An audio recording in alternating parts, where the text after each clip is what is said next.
From the edge of bankruptcy and state takeover, one billionaire is still gambling $500 million at Atlantic City. We get reactions from the Atlantic City Council president. We learned how CASA is advocating for abused and neglected children and how you can become an advocate too.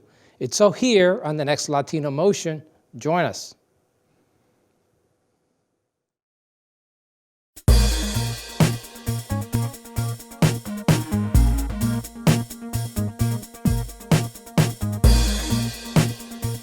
Choose quality, value, distinction. Choose Stockton. Latino Motion with Bert Lopez is presented by Latino Motion Public Affairs Media, a New Jersey nonprofit corporation, and Stockton University. This edition of Latino Motion with Bert Lopez is brought to you by the HD Studios at the campus of Stockton University. Funding for Latino Motion is provided by Atlanticare, healthcare you can believe in. Atlantic City Electric, energy for a changing world. And South Jersey Gas. Welcome to Latino Motion, a weekly interview show highlighting issues impacting New Jersey's Latino community while advancing understanding of Latino cultural heritage and contributions to our society. And here is your host, Bert Lopez. Buenos dias and welcome to Latino Motion. Over the past few weeks, there has been a battle raging over the future of Atlantic City with possible state takeover, while billionaire Glenn Strobe confirming his commitment to invest $500 million in Atlantic City. To give us a perspective on these two extremes is the City Council President, Marty Small. Marty, welcome to Latino Motion. Thanks for having me. It's my pleasure, Bert. Well, Marty, a lot has gone on over the last few weeks. The battle that's been raging on between the city and the state, more specifically City Council and the mayor and the governor over the possible takeover of the city. Tell me a little bit about your position in terms of the efforts to take over the city. Well, our position is we're totally against a state takeover. We support a partnership, not a dictatorship. We support a partnership that has benchmarks financially and other measures to make the city whole. The governor and the DCA, they promised us that $33.5 million to cover our budget shortfall, and they reneged on it. Governor Christie had the bills on his desk, and he just didn't take action. Then finally, he asked the legislature, which is, in this case in the state, the Assembly and the Senate, to put some conditions in the bill, and he'll approve it. So he conditionally vetoed it. So the legislature, they took their time, they put all the things that the governor asked for in the bill, and the governor vetoed his own veto. So it's a lot of drama going on, specifically a lot of politics obviously at play. And some of the argument is that a state takeover will be better than bankruptcy. What's your take on that? Well, I would prefer neither. I mean, because we deserve our rights. The residents' rights will be violated. They will disenfranchise the voters because basically the voters who went to the poll in November to vote for the council people in their ward, their vote won't count. It'll be one person running Atlantic City who isn't elected by anyone. And all you want in government from your leaders is accountability. And our bill, which is the bill that's being presented in the Assembly now, would give us that. It would give the residents accountability. It would set up benchmarks. And, bankruptcy is negative as well. But, I hate to say if, the way the state is acting, I would rather put my fate in a federal judge than Chris Christie and Steve Sweeney. Well, let's talk a little bit about the real crisis here, which is all financial crisis. Yes. And part of the numbers that get pointed to is the fact that Atlantic City has such a high per capita spending versus all the other cities, including Newark and some other major cities. Well, I mean, you can't really say that Atlantic City's population is 39,000. I mean, because at any moment we can have 250,000 people in the city of Atlantic City or more. And, it showed that. So to compare us to other cities spending, let's take a look at the pressure that's put on our dispatch. Let's take a look at the amount of arrests by police officers. And furthermore, this is basically a direct reflection of the rateable base falling out from under us. In 2010, our property values were worth $20.5 billion. Today is maybe around 6.6 billion. Let's talk a little bit about the real crisis here in terms of the lack of funds. Without the state aid, will Atlantic City be able to survive? No. And that's the thing. Our residents don't deserve that. And we have to give the state, as much as we've been critical, we have to give the state credit, because last year they closed our over $100 million budget shortfall. And they were supposed to do the same this year. And the pilot was supposed to basically pay over $100 million in debt of the city's debt, in addition to revenue streams of $120 million a year. And the key thing is to stop the casino tax appeals, because a lot of these debts, example, Boraie and other casinos, because the market doesn't bear what the values are, everyone will appeal their taxes. It's just simple mathematics. Revel was built for $2.6 billion. And the last time the city put a value on it was $225,000, and Glen Straub paid maybe a little over $100 million. So those properties go down as well. It's just simple mathematics. So from the revenue end, there's still a decline in terms of the revenues that will be coming into the city. And the state came in and they put the 0% tax increase on the municipal side. But if you look the prior 2 years, it was a record 53% tax increase on the residents. 0 is good, but we still 53% higher than we was a few years ago. So we need all of these ratables. We need development to come in. We need to somehow stabilize taxes, because if we don't get this $33.5 million and we don't go bankrupt, you have to raise taxes on the residents of Atlantic City, and that cannot and won't happen. All right, well, we're going to take a quick break because we want to talk about the other side, some of the positive things that happen in Atlantic City. We're going to take a quick break. We'll be right back with more Latino Motion. Latino Motion with Bert Lopez is presented by Latino Motion Public Affairs Media, a New Jersey nonprofit corporation. Join us online at www.latinomotion.tv. Find us on YouTube, Facebook, and Twitter. We encourage your comments and contributions for show topics. Welcome back to Latino Motion. We continue our discussion with City Council President Marty Small and his perspective on the future of Atlantic City. And Marty, we were talking about some of the dilemma that's been going on in terms of the state and the city with the possibility of a state takeover. In spite of all this, there's still some positive things happening in Atlantic City. And we heard the announcement of Mr. Straub indicating that he will continue to confirm his investment of $500 million in the Revel property. Tell me a little bit about those. Well, we appreciate Mr. Straub's interest in Atlantic City. With him coming through, buying Revel, getting the power plant, and finally getting all the utilities back on at Revel. We appreciate that. He's anticipating Revel to open June 15th. And, if that's true, it'd be a win-win for Atlantic City, because it would mean jobs. A place that big, you need to hire at least 3,000 people. As you know, we lost 10,000 jobs throughout the years. It's good to see that the casinos are making more money. I guess, they doing, they say less is more. And, we just hope that they continue in that path. I would really like to see Mr. Straub get Revel open first and foremost before, moving on to other things. I appreciate that he said that he wanted to invest $500 million in the city of Atlantic City through various projects. And we need it. We need the ratables, we need the jobs, and, we need committed people to Atlantic City like that. So all that we can do within means on the city council, we're going to make sure that we support him in his mission. But tell me about some of the other things that have been confirmed. Yes, well, Garden Pier, Philadelphia developer Bart Blatstein is, rumors is going to be a hotel, restaurant.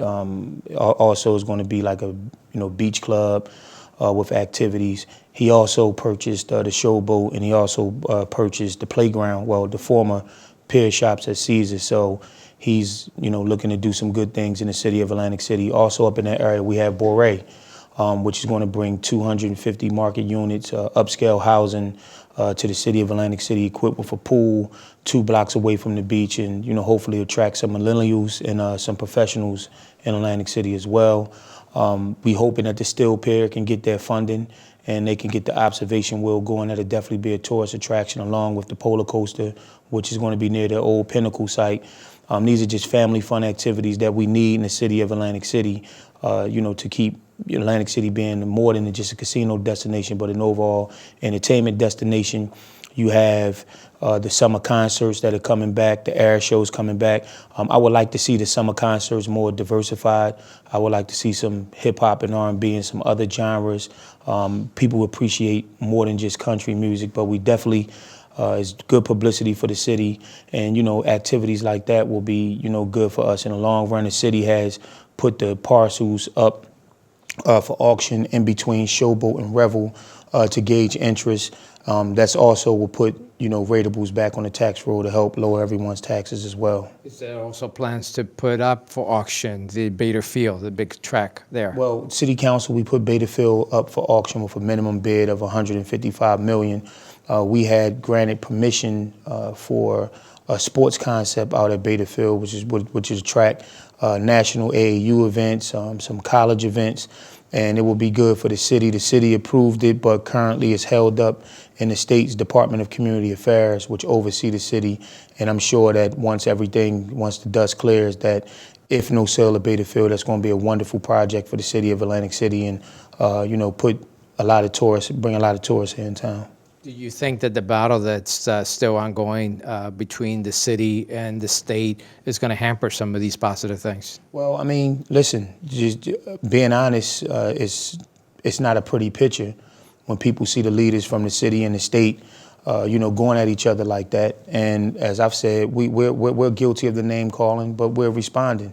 And we've been the big boys at the negotiating table when on 3 different occasions we've suggested certain things and different revenue streams from the city. People got to understand, the city's revenue, we only get money from the taxpayers, where the state takes the luxury tax, the parking tax, the hotel tax, and they don't want to give us any of that to provide an additional revenue stream to soften the blow for our taxpayers. Well, Marty, what's your gut telling you about the future of Atlantic City? The future of Atlantic City is bright. I see a city that, and I had to get a chuckle out of it. I'm coming in town, and the only thing you constantly see is the entertainment capital of the Jersey Shore. We're more than that. I mean, we're a major East Coast destination, ranked 2 and 3 in the world in gaming revenue, with more family fun attractions. The casinos are making more money, get more people to move in town. We need to rebuild our middle class. Our housing stock is going to continue to improve, which in essence, development, housing and everything, that adds more ratables, which lowers your taxes, in addition to help from the state, because we can't cut our way out of this. The Senate president said that Atlantic City needed to cut their budget by $100 million. But our salary and wages are only $80.1 million. So if you cut the whole Atlantic City, mayor, city council, every employee, no services, you're still a $19.9 million budget shortfall. So with the help of the state, with the business community, realizing Atlantic City is where it's at, and I'd be remiss if I didn't mention South Jersey Gas and my alma mater, Stockton University, coming to Atlantic City. That's a major boom, and hopefully more universities and everybody understand, listen, despite what's going on between the governmental entities, Atlantic City is open for business. We want you here. Please come visit. And the future of Atlantic City will be bright if the people in Trenton do the right thing. Well, Marty, thank you. That's all the time we have, and we're going to continue. Please stay tuned. We got one more guest. We'll be right back with more Latino Motion. Latino Motion with Bert Lopez is presented by Latino Motion Public Affairs Media, a New Jersey nonprofit corporation. Join us online at www.latinomotion.tv. Find us on YouTube, Facebook, and Twitter. We encourage your comments and contributions for show topics. Welcome back to Latino Motion. Abused and neglected children need more than what the foster care and child welfare system can provide. CASA is an organization that is advocating for those children. And joining me is Karen De La Rosa, and she is the Director of Community Development for CASA for Children. Karen, welcome to Latino Motion. Thanks for having me. Well, first of all, you guys play a major role in the lives of many children. But I want to just take an opportunity to talk a little bit about what CASA is and what does the acronym CASA stand for? Good question. We get that all the time. CASA stands for Court-Appointed Special Advocates, and we're part of a national organization, and we recruit and train volunteers to be court advocates for children that live in foster care. So the children that are all under the care, if you will, of CASA are all children that are part of the court system, basically. That's right. They've been removed from their homes due to allegations of abuse and neglect, and so they're now not living with their family anymore. They're either living in a foster home or in a group home setting, or sometimes even living with relatives. So what's the purpose of your the volunteers, the people that are the CASA volunteers that work with the children? They're the eyes and ears of the family court judge, and that's how the organization was originally set up, and we follow that same mission today. Our volunteers make sure that that child is getting everything that they need and that they are doing well in their foster placement while they're not living with their families. It could be anything from, are they doing well in school? Are they getting all their doctor's appointments in? Anything that is in regard to that child's overall well-being, our CASA volunteer observes it, talks to the child, talks to anyone that's involved with that child's life, and then makes court reports to the family court judge and makes recommendations based on what they see when they speak with that child. And I know one of the major issues that you've encountered is trying to recruit bilingual volunteers to be part of the CASA network. Tell me a little bit about that need. Yes, we have about 12 to 15% of our children are of Hispanic or Latino descent, but a very small percentage, only 5% of our volunteers have that same background. And we know that a child that has a volunteer that has the same background, history, cultural makeup that they do better. You know, that person speaks their language, they understand their cultural background, and they just do better with that volunteer that has that same background and history. So tell me exactly what you're looking for in a volunteer. How can you qualify to become a volunteer? There's no special requirements at all. We always tell people you just have to have a need to want to help a child in need. And we have a training that we offer in our Summers Point office, and we do about 5 trainings a year. It is a 30-hour training. We usually do them a couple nights a week for 3 weeks. After that training is done, then you are able to get assigned to a child and help that child navigate the foster care system. So let's talk a little bit about that commitment. What type of commitment you're looking for those volunteers, besides the 30 hours of training? Besides the 30-hour training, that initial training, and then after that, it's very flexible, really. It's about 8 to 10 hours a month that you would be working with the child, writing your court reports, visiting, doing those types of things, but 8 to 10 hours a month after that initial training. Do you have a success story of one of the clients, if you will, Yes. one of the children that have gone through the system that have really benefit from the service? Oh, absolutely. We have a lot of success stories. I'll share the one with you that always comes to my mind right away. There was a young boy who lived in Ocean City. He was removed from his home and placed in a foster home in Camden. So he was away from his family and everything that he had ever known, placed in an urban environment. And he didn't want to talk to anybody. And our CASA volunteer went out there and visited him every week. It kept going back, and the boy never said a word to him, never said a word. Every week he kept going back, time and time again. After the 6th week, the boy finally said, "Will you play basketball with me?" And they started playing basketball. And that just developed that trust, that this boy knew that that volunteer was going to keep coming back and seeing him, whether if he wanted to talk to him or not. And with that trust that was built between the two, the volunteer found out that there was a grandfather that had been involved in the child's life previously. No one else on that case knew about that grandfather, but the boy told the CASA volunteer, and subsequently visits were made with the grandfather and the boy. They met each other, and about a year after that, the grandfather actually moved back to Ocean City and took custody of his grandson. So that's a great story. Terrific story, isn't it? And there is that commitment to be able to provide that information to the court. So there may be an occasion where the CASA volunteer also goes to court to advocate, basically, for the child. That's right, and they do that in the form of a court report. When a child is in care, there's a court hearing about every 3 months. So the volunteer would gather that information and then every 3 months make that court report and making their recommendations, to the betterment of the child. Now, you do have training regularly, so anyone that wants to sign up, we'll put up the number.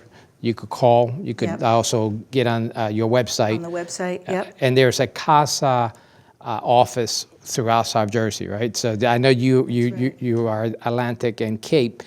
but all the other counties down in South Jersey have a CASA Yes, that they could belong to. Yes, they do. Every county in the state of New Jersey has a CASA volunteer. So if you do live in another area, you can always call us and we'll direct you to the right CASA office. And of course, if you can't volunteer, you also have a lot of special events that you run to help get funds to continue to provide the training and the services you offer. Tell me a little bit about that. That's right. We have actually a great event coming up. April 21st is our Go Blue for CASA event. It's in honor of Child Abuse Prevention Month, which is the entire month of April. And that's at the Linwood Country Club.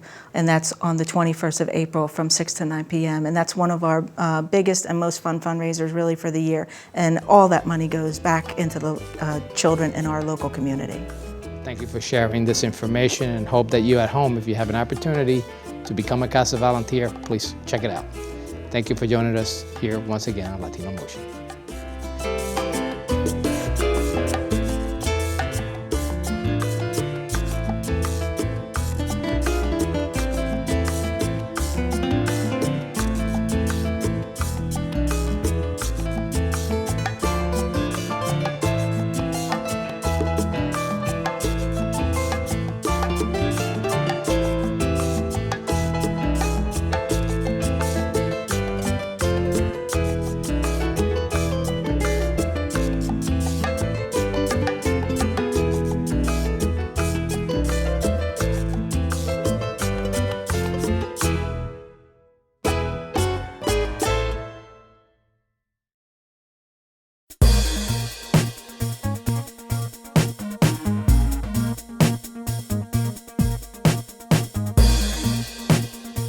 Choose quality, value, distinction. Choose Stockton.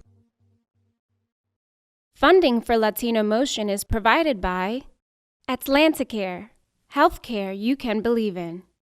Atlantic City Electric, energy for a changing world. And South Jersey Gas.